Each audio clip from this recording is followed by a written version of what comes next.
Hi everyone. Today is the first episode of Fitgirl Talks. It's it's something very new that I've dived into and finally kind of taken the plunge to speak about my journey, my struggles, all the stuff that I have, uh, been through in the last many years. For those who are joining in for the very first time, I would like to introduce myself. I'm Aisha Vilamore. I've been a former national champion in the 200 meters. I have represented the state from Maharashtra for 17 years, and I am currently a running coach.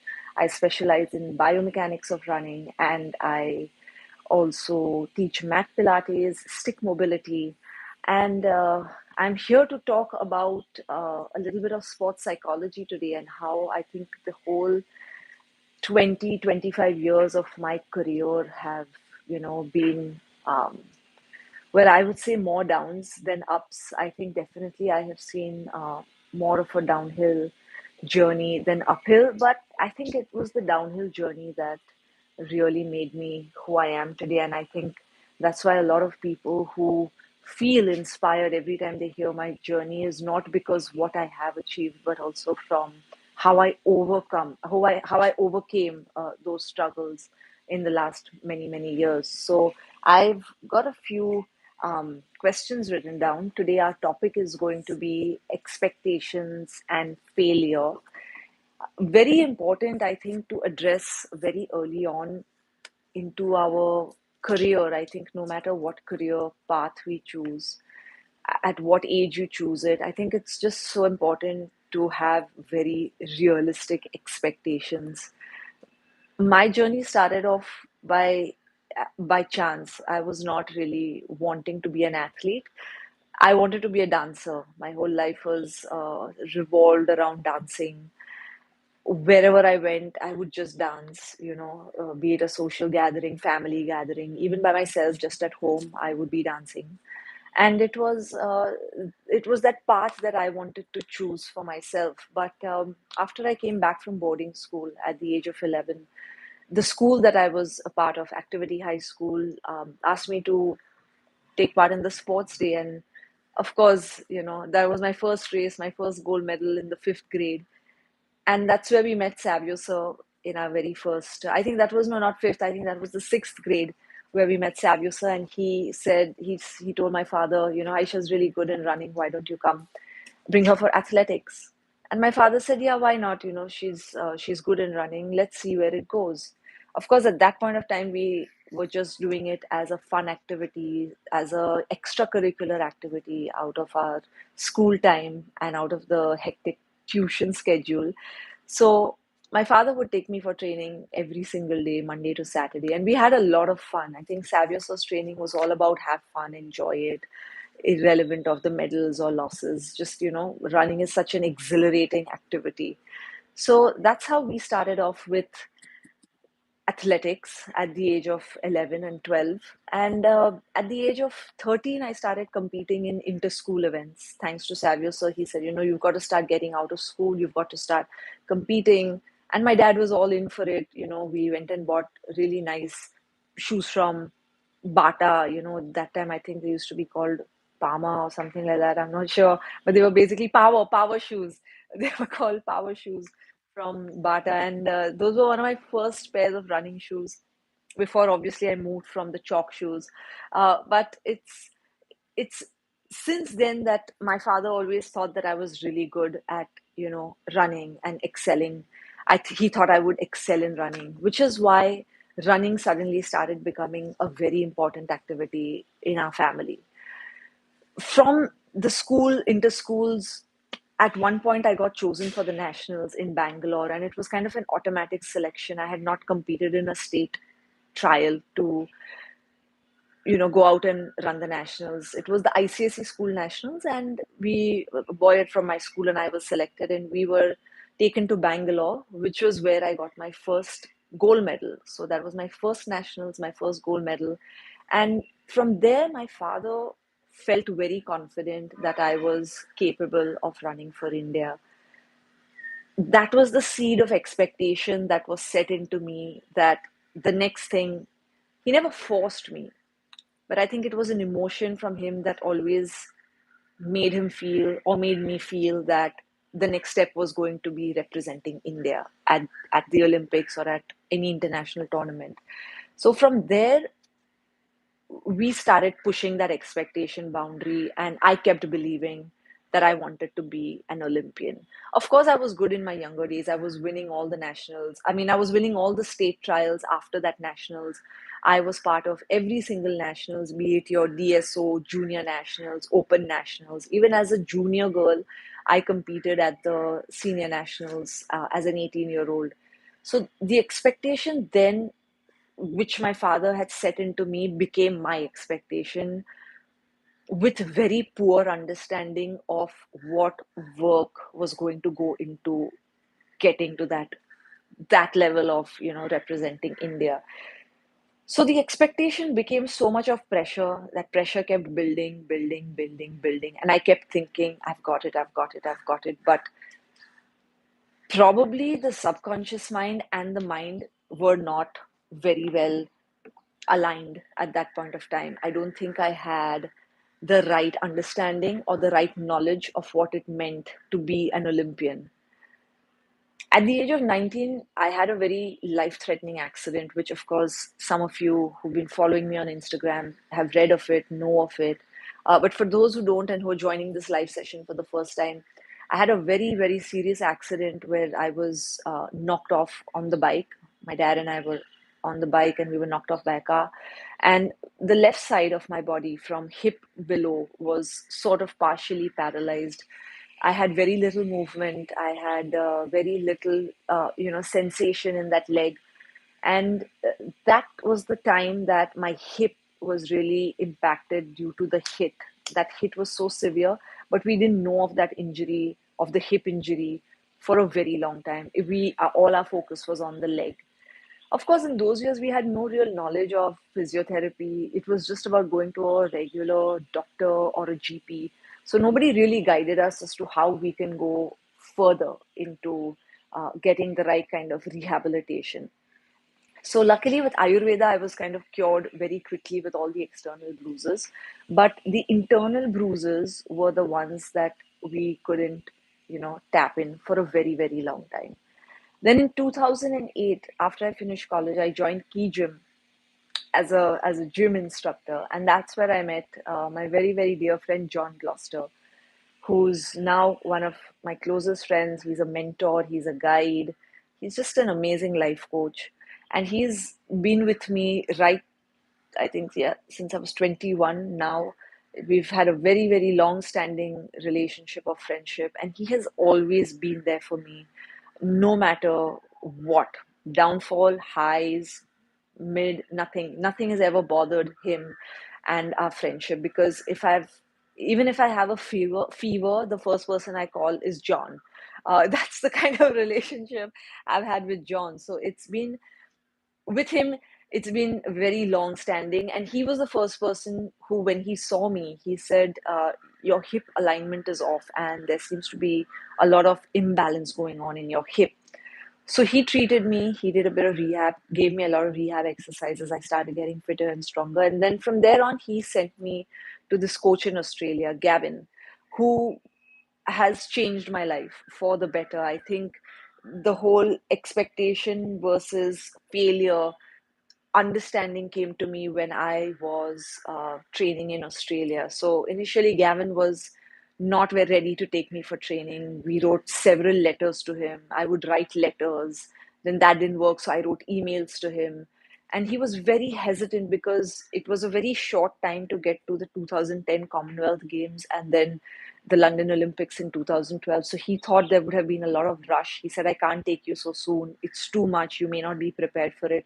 And he was right about it. He was very right about it, because only then, when he eventually agreed to it, and only when I went to Australia in 2010, is where I understood why it takes 2 years to learn how to be an athlete. It takes 2 years of to learn how to train like an athlete, and it takes 2 years of how to compete like an international athlete, and it takes 2 years to train how to be an Olympic athlete. So that's basically 8 years of my life, and I was already 24 years of age. The better part comes when I started training with him, when I started realizing that it this whole obsession, that expectation of wanting to be an Olympian, wanting to be an Olympian was going on inside of me, was just it was like this imaginary, how do I say it? It was like, I had built this bubble of imagination around me that I was going to be at the podium. I kept having dreams of how I was crossing the finish line first and a stadium of 50,000 people cheering for me. It's something that I was living in my head every day, but I didn't know how to work towards it. And that was the turning point of my life when I was in Australia training there for about 4 years. He first had to make me unlearn all the trauma that my body had gone through with the accident. And due to the accident, also my performance started going downhill. So that whole mechanism of coping with failure, because everything just felt like downhill, downhill, downhill. And I didn't know how to cope with that downhill. So technically for me, I was failing, but I was still trying to push the boundary, failing, push the boundary, failing, push the boundary.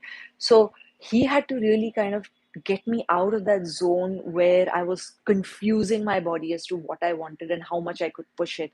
And there's a very thin line between that expectation and that expectation. So he said the first thing you have to think of is getting back to being a national medalist, to getting back to competing more at nationals before you can actually go out and compete at the international. So it took us a good 2 years just to unlearn, to learn a lot of new things. In those 2 years, I can tell you that A, I cried a lot. B, there were several times that I wanted to run home where I said, you know what, this seems like so much torture. There were days where he was so hard on me that I have cried to bed. But that was those years. And after 4 years, when I left Australia and I was put in certain situations, I realized how resilient and strong I had become, and why that training back then, which felt like so much of power control, or it felt so much of dictating, it felt so much of controlling, actually made me a much more stronger person, because he was not trying to do all of those three. He was actually trying to make me think of what I was capable of versus what people were constantly trying to tell me. So that was a very, and that realization came after we finished our training of 4 years together. It still wasn't hitting me. I was still so reliant and dependent on him in those 4 years that I always wanted to just go back to him for that training. So while he made me very dependent on him, he also made me a very independent person through that entire training. And from there is when I realized that, okay, this is what it actually will take to be an Olympian, not just how much I'm going to be training on the track. So my whole idea, my whole expectation of the Olympics started changing. But yet, in the depth of my heart, I still wanted to be an Olympian, and I couldn't think of anything else, because just think of the sheer madness that you have put into your brain cells for a whole decade, that I want to be an Olympian, I will be an Olympian, I will be an Olympian. It's just a drive that I would wake up to every single day. And I don't think there has been a single day where I have woken up without that drive. I think it was that drive that kept me going for so many years, even when I was injured. So I think that was one of my biggest motivations, was to constantly keep looking ahead, that yes, I have the goal, I have the goal to go ahead. Um, Surely the years of training in Australia were one of my best years. I was at the London Olympic trials, which were in Patiala in 2012. I was in the top nine in India that year. Of course, I was not at the peak of my performance, but I was at the peak of my performance. My individual, racing was at its best. I ran 57.1 that year.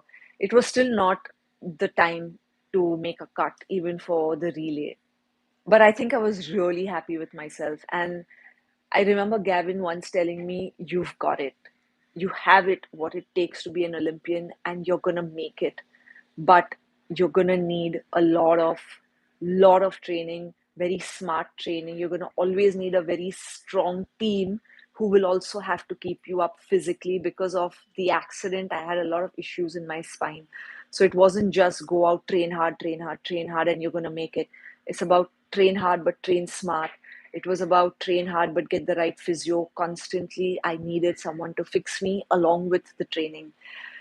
So from there, my confidence started, building even further, that okay, this person's seen me running. I think I've really got it. I think my intuition was not wrong about where we want to be. My father's dream may not just be a dream. I think I'm going to make it.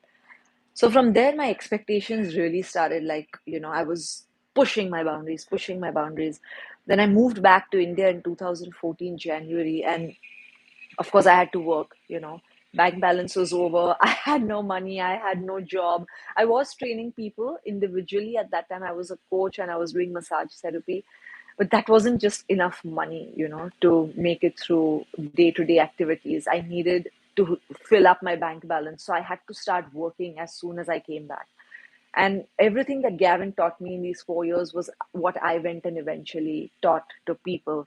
And that really worked wonders, because A, it worked wonders on me, and B, it worked wonders on the people who I had initially started training. So I realized that this process of training people, yes, there was a lot of breaking down of a lot of people, which was for me as well. It was a bit harsh, but I think some people who were like me, who wanted to achieve something, people like me who wanted to get better in life, took it on in a very positive way, and they improved. One of my first students was Seher, and she was genuinely the most hardworking person I had met. Like, I could see visions of myself in her when I trained her, and that's why we had a very long-standing relationship of training. So from there, again, we were coming close to Rio Olympics. The training was getting very intense. I had started taking a little bit of programming from this coach in UK, Richard, who also worked in India, but whenever he wasn't in India, he would program me and I would train by myself. So closer to 2016, I was training and working pretty hard, not having the right kind of recovery and food in those years. I remember it was just an overkill. I would come back exhausted. I would barely eat and I would train hard. Like, I remember running my reps of 300 meters. My fastest reps in that year were 38 seconds, 39 seconds, and that's pretty fast when you're training for like a 54, 55 in a 400 meters. So I was really peaking in my training, and sadly, in 2015, when we were giving the first trials for the Open Nationals in Maharashtra, I remember snapping my left Achilles. And that was so traumatic because I thought I had worked so hard. And again, that whole expectation of getting to the Olympics was just about working hard.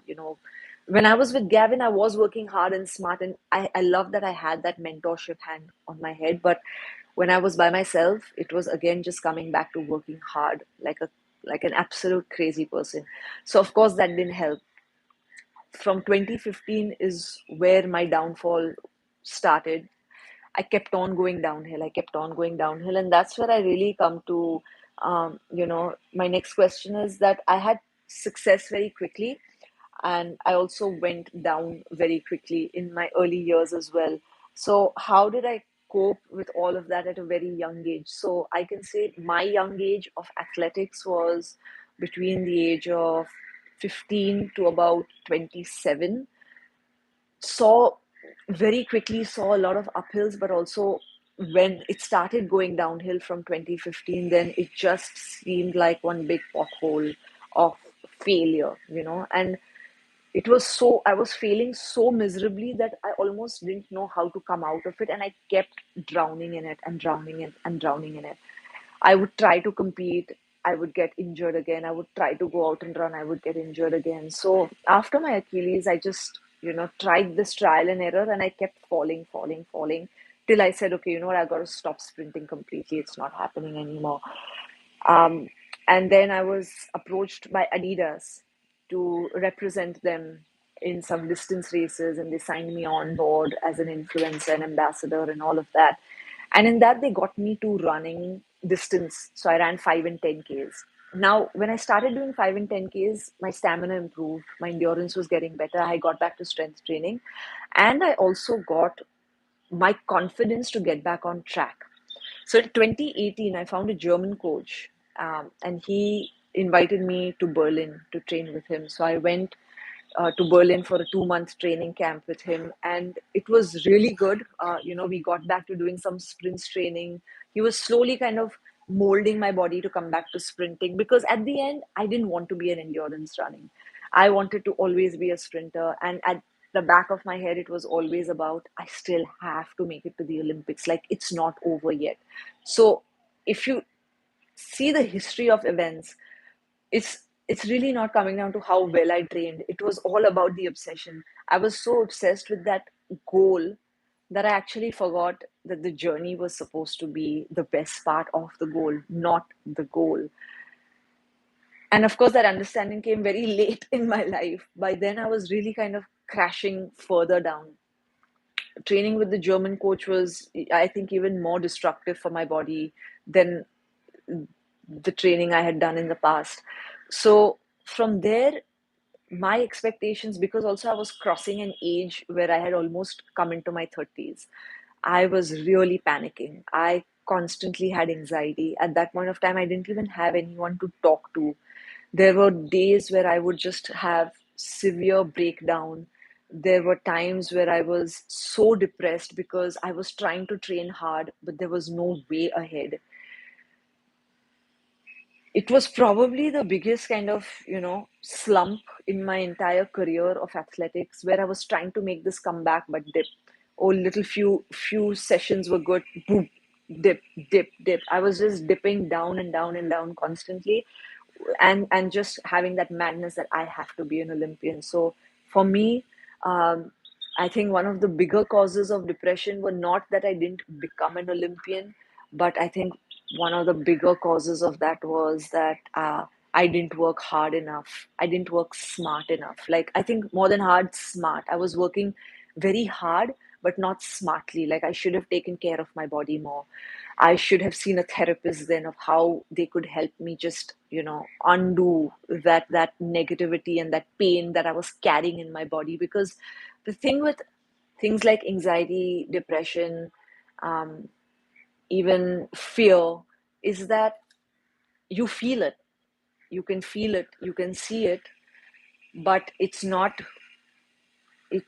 something that you can speak of very easily. It trickles down into your daily life. It trickles down into your training. For me, everything trickled into my training all the time because I would carry all these kind of characteristics into my training. My depression phase was for a very long time, and it wasn't that severe where I felt like I needed help, but yes, I took help. But those years were just very odd. I constantly felt like I was sad. I constantly felt like, what am I doing? Why am I doing? There seems to be very little gratitude and appreciation for it. It was just a very weird phase. I would watch a comedy film and sit and cry. So, firstly, I didn't understand why these moments were happening, why I was feeling a certain way. And then I got very lucky to find a healer. She sadly is no more, but I found her a few years ago, and she really guided me on the path. She did a lot of healing. She really became my mentor for those few years, and I was very fortunate to have her in my life. I think she then also gave me a very good direction. I'm a big believer all of this. I love tarot card, and I love this whole looking into the future bit. I love it. It just fancies me a lot. So I just felt like I got some direction from there, and it also helped me stabilize here. She never said if I would ever become an Olympian or not, but I think she gave me a very good direction as to where my life was going with sports. And I think that gave me a little bit of settlement. And from there, even though, yes, I wanted to be a part of the 2020 Tokyo Olympics, I knew towards the end of 2019 that I was not going to be an Olympian. I knew that it was not in it. I didn't need to be a negative or a pessimistic person. I just knew it. There was this inner voice that kept saying that, you tried, You did everything you could. You did also what you couldn't do. It didn't work for you. So if this is the final time you want to give an Olympic trial, then just go with a very open heart, saying that, no matter what the result, I just want to kind of finish my last race really well. And I met a really amazing coach around that time, Andrew. He invited me to train with him in LA. We trained at UCLA. It's like a dream, Very few people get to train there, but we got to train at UCLA, and it was wonderful to see the kind of talent that there was on that track, young college athletes. So also that was very inspiring for me, and just a very nice atmosphere to train in. So that was my last bit of you know really giving it my best, giving everything that I had. I really enjoyed those years, because also that whole idea of expectation from my head was gone. And what I loved about Andrew was that he always reminded me as to where I started. He always told me, remember where and why you started. That we often forget the why. I think the why is the most important question that athletes should ask themselves, or I think anyone should ask themselves, because the beauty of the why is that it will always remind you of why you love it. It's not just about I have to be somewhere. It's not just about the success. It's about the passion that's burning inside of you. And I think that's why I even became a running coach. I mean, it wasn't on my mind. I didn't want to train people. I only wanted to be an Olympian. Start and end goal was be an Olympian. Nobody had seen what was plan B of my life. So it was just about letting go of it. And then I realized that I was so passionate about running, and I wanted to make sure that I gave back to people, or to the young generation who may not get what I got as coaching. And I wanted to give that kind of coaching to young kids. And that's why I started Project Fit Girl, because I know that India as a country is so talented. We're so gifted. There are so many children who want to give their 100% every day. And those are the kind of children I do meet. Every time I go for Project Fit Girl, I meet such lovely kids who are very resilient. At that young age, I mean, I don't think I was that resilient. I had my ups and downs, but these kids are just amazing. So for them, there are no expectations. For them, they just know how to acknowledge failure as well. So that's still a very big learning experience for me, in life. So I really take that as a next chapter of my life, which I think that as an Olympian, I may not have, achieved. So going on to, um, okay, I've got two, three other questions. I know this live's going a little long right now, but this is a very sensitive topic today. People talk about, they, I feel like the word failure is something that people don't like to acknowledge. Failure is not a bad word. Firstly, it's not a negative meaning. It just means that you tried something and it didn't work out. I see that a lot of people today don't like to use the word failure, only because they think that, oh no, but I didn't fail. It we can address it as gave it my all, or didn't achieve something, or couldn't give it, couldn't achieve the best out of what I was trying to do. That is definitely a very polite way to put things, and I don't deny the fact that there are people who take on to these things very severely. Like, they take on to the word failure, like, oh, it's not a big deal. People rise, people fall, people succeed, people fail. It's just such a beautiful part of growing up. It's such a beautiful part of your journey. You have to acknowledge it, because you may fail at one thing, you may not be good at one thing, but you can be good at so many other things. And for me, that's when I acknowledged failure, realizing that my failure was not just XYZ, but I also am better at something else. So if I'm not great at this, I can excel at something else. So yeah, sure, failed at this, excelled at something else, and when eventually I write my book, I think this is going to be the most important topic to talk about, because failure and success, every single person will see it in their life. I mean, every single person watching this, every single person out there today who's extremely successful has failed. So failure is not a bad thing. Failures inevitable. We're all going to experience it. And the beauty about failure is that it actually makes you stronger. It makes you work harder. It makes you want more. And probably that was one of the reasons why I kept continuing to go ahead in life, because I mean, in my athletic life, because I knew that if today was a bad race, tomorrow can be a better race.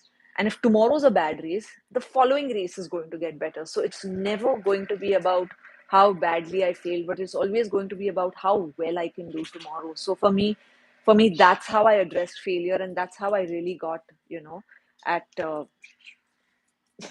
that's how I really got better at just feeling good about myself, because you can feel really crappy when things go downhill. You can feel really bad for yourself. We all go into a really negative space when things aren't going well for ourselves. And that I can tell you through my own experience of injuries. The injury that I've had since I was 19 and that I'm suffering even today due to that accident, my nerve pain has just, aggravated over years. Last year got really bad. Sometimes I think that the more I talk about this trauma, it kind of comes out more and more. But the truth is that there is also a way to deal with trauma. There are some really good therapists and doctors out there who will guide you in the right way of how to deal with this trauma. Trauma can be dealt with, even though it's very deep rooted. We're going to talk more about this in our coming episodes. I know some people have written to me and asked me about, their queries. I don't want to touch upon it today because also those are pretty lengthy topics, but I just feel that we can really overcome anything that we want to. And personally, for me, I have learned that the human mind and the human body is so capable. We are so powerful from within, we don't realize that we have the capability to heal ourselves. And that's something that nobody will tell you.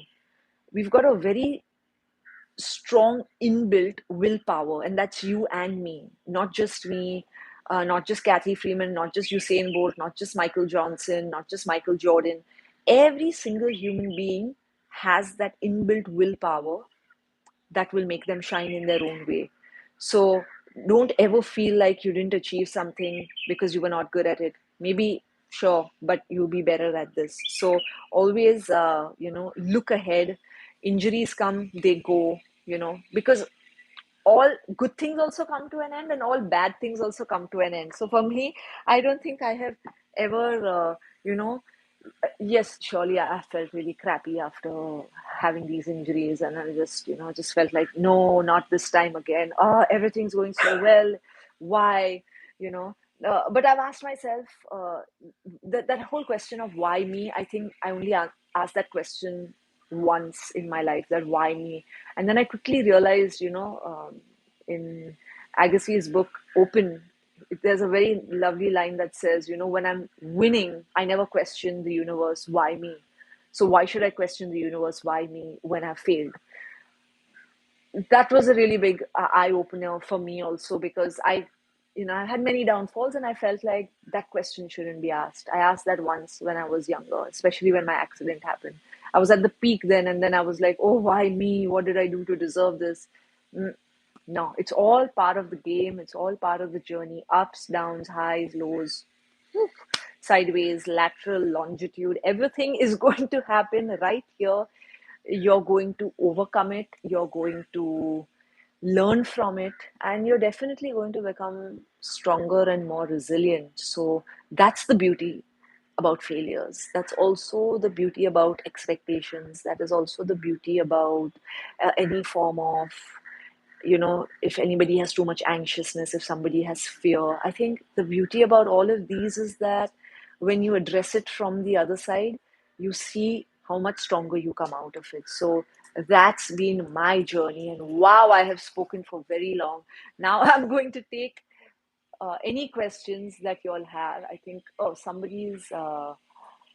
I want to see who has written a question. Oh, I'm not sure where I can see questions here. But I definitely saw somebody's question.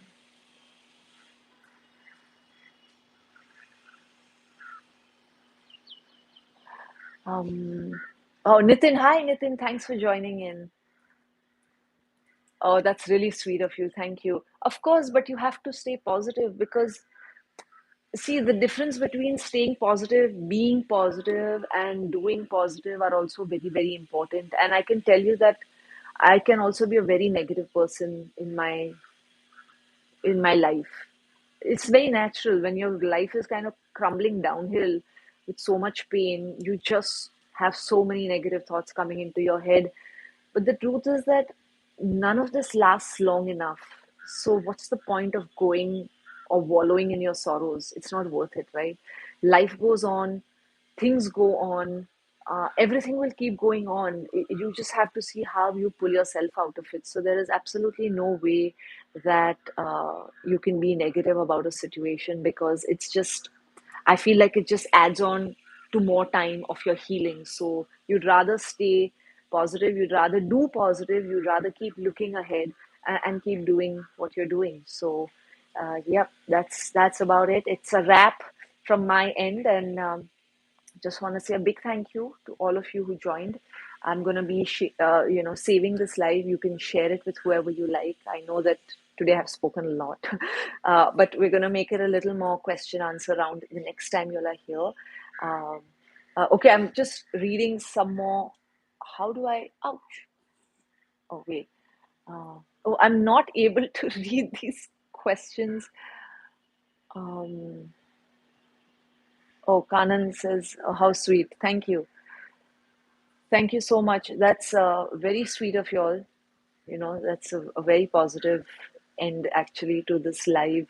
I'm also super happy that I'm able to sit through this whole thing because also like I'm able to sit better now. So, yes, we are going to be back again, probably next week or the week after that. You're most welcome, Ishu, Maria. Oh, of course, I remember you from Ladakh. Thank you for joining in, and hope you guys have a great week ahead. Enjoy your 15th August. Happy Independence Day, and I look forward to seeing you all again. Thank you, Jaspreet. That's really kind of you.